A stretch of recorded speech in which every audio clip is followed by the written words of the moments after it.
పైన కనిపిస్తున్న jet name వచ్చేసి తేజస్ MK1. ఇది ఇండియన్ ఎయిర్ ఫోర్స్ కోసం స్పెషల్గా డెవలప్ చేసిన ఫస్ట్ ఫైటర్ జెట్. 1980లో MiG-21 క్రాష్ రేట్ ఇంక్రీజ్ కావడంతో DRDO ఇండియాకంటూ ఒక ఓన్ ఫైటర్ జెట్ కావాలని చెప్పి ADA ఏజెన్సీని ఫామ్ చేసింది.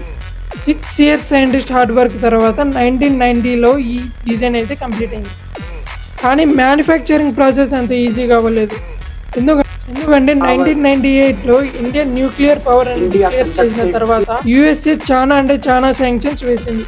ఆ శాంక్షన్స్ వల్ల తేజస్ MK1 ప్రోగ్రామ్కి చాలా డిలే అయింది. ఎలా అంటే USA నుంచి వచ్చే సూపర్ కార్బన్ మెటీరియల్ అన్ని స్టాప్ చేశారు.